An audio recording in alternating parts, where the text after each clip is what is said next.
Alright, so what's up, guys? Now, do you remember back, like, on Monday of this week, only like 3 days ago, when I was talking about Little Watermark? The day after that video came out, Little Watermark dropped an album, which I was very surprised about, because, you know, the whole thing with him being dead. But who is Little Watermark? I've talked about him a little bit before, but let's briefly go over his kind of career, the kind of backstory. Little Watermark is a southern incel-core artist. He started quite a few years ago at this point. He released rock music for the mentally disabled that really put him on the map, and a couple other songs that really got him there too. He released another album that's kind of a little bit forgotten in his disc catalog, and released a bunch of singles which further pushed him into incel-core stardom. But yeah, he got a lot of credit for that. He also hosted the Steakfest events, or yeah, Steakfest, which were two pretty big kind of incel-core meetup, hangout, concert things. Yeah, festivals, I guess. But yeah, after that, unfortunately, about a year and a day ago, when recording this, like literally a year and a day ago, he would unfortunately pass away. And, about a day before the 1 year anniversary, this album would drop. Now, how is this possible? Well, basically what I understand is someone is managing Little Watermark. He kind of has one of those, I don't know what you call it, the ones that release all the posthumous, estate. He kind of has like a little estate going on, I think. Someone is kind of behind the scenes running his YouTube channel, at least. They're posting new music videos for some of his old songs made by several different people from what I can see. So that is a little interesting. It is a little interesting. Now, posthumous albums have came under fire in recent years for kind of being seen as money-hungry cash grabs from genuine greedy labels. You think of XXXTentacion, you think of Juice WRLD, you think even kind of older examples like the Notorious Big or Tupac. I don't know why I only named rappers there, but these guys would have multiple albums squeezed out of their corpses, and half of those songs did not deserve to be released, frankly. And does this kind of continue that stereotype? In my opinion, no. I think most of the songs on here are positive.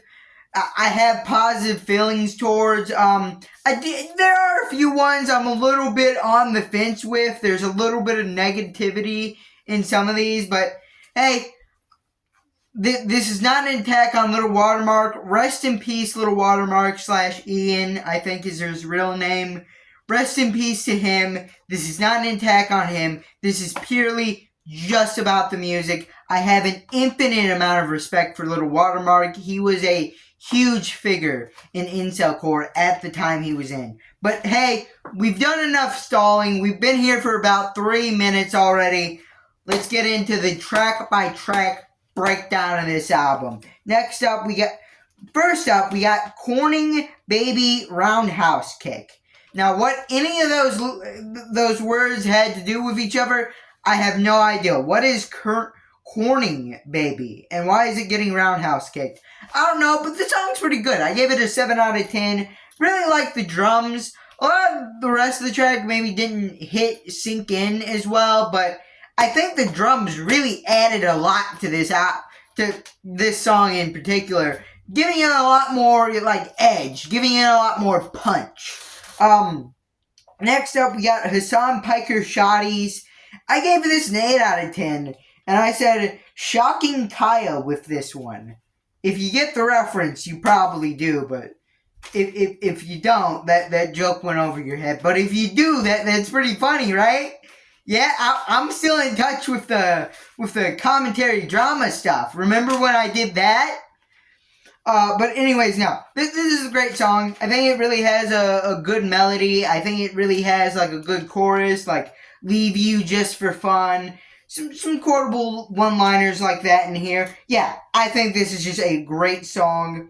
Next up, I'm Dating a Whore. The full title of this, I had to shorten some of the titles on these for the notebook, but I believe the full title of this is Life is a Party and I'm Dating a Whore.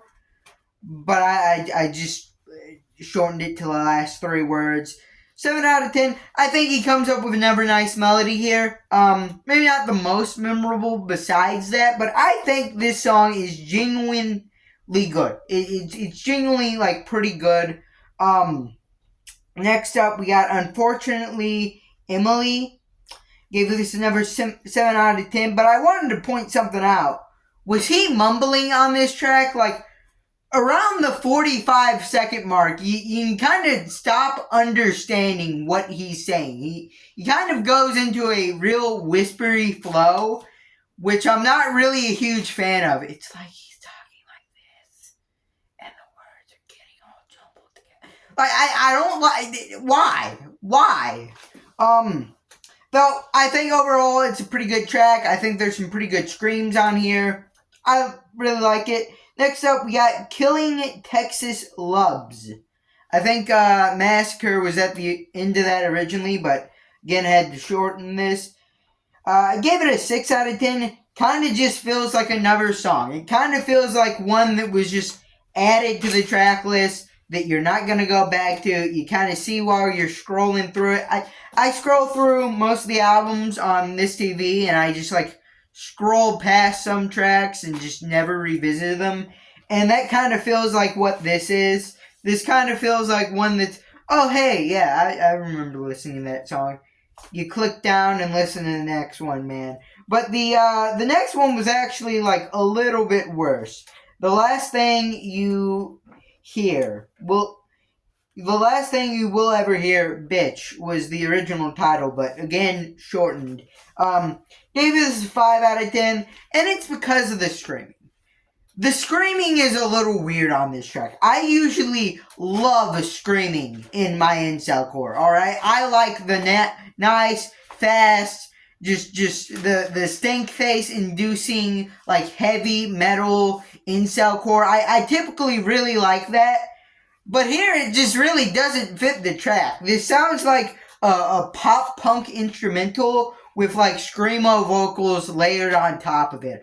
I don't know how to describe it other than that. Like, genuinely listen to the first part where the instrumental's all laid back and he's going like this! It's genuinely just like so off-putting. By the way, do you guys like the little character I'm adding to this video? The way I changed my... Okay, never mind. The way I changed my voice to kind of match what I'm talking about in the album. Is it funny or being cringe? I'm probably waiting too long on this. But after that song, we got the best song on the album, in my opinion. KOMB, King of My Bedroom. Gave it an 8 out of 10. No, great vibe. I think it just has, like, this kind of, like... I don't know, it kind of strikes lightning in a bottle for just a classic nostalgic vibe. He's just in his bedroom making music by himself. It has such a great chorus just hammering home that ideal. It just has such a great, like, sound to it that really, like, brings you back to the old days.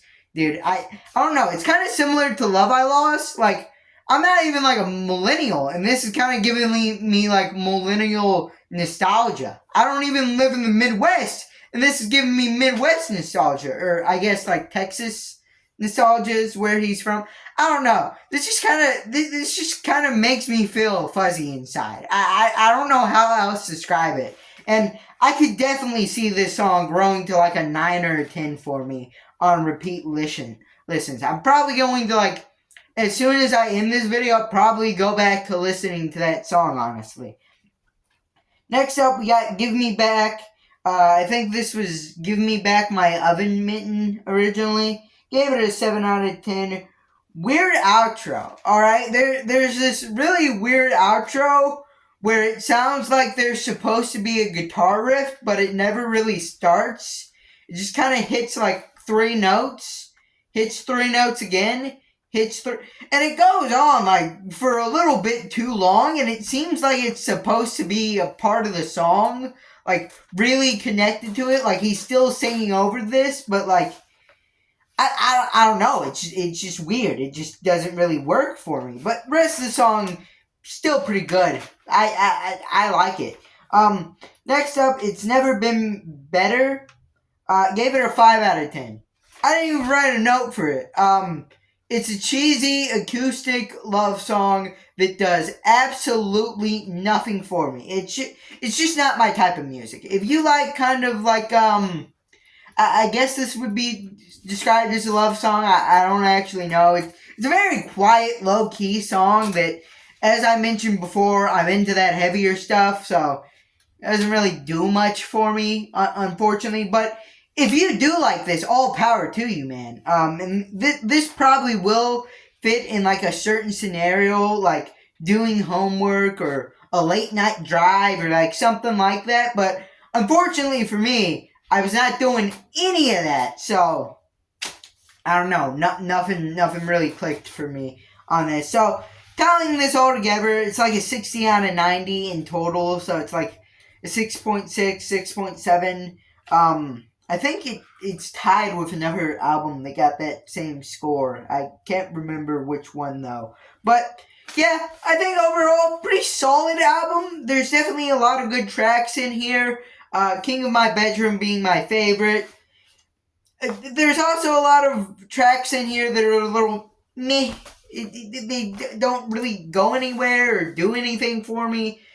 But yeah, tell me what you think of the album. I'll probably be putting a poll up on my posts section of the channel for this album. Also, while you're on my channel page, check out the community tab. Alright, post memes. If you're an upcoming artist, promote yourself. Start discussions. It's way better than the ePunk/Internet Core Reddit page, alright? Trust me on that. But yeah, there's a bunch of good memes over there already. People have been using it. Interact with the community. Yeah, and also leave a like, subscribe, comment down below. Bye!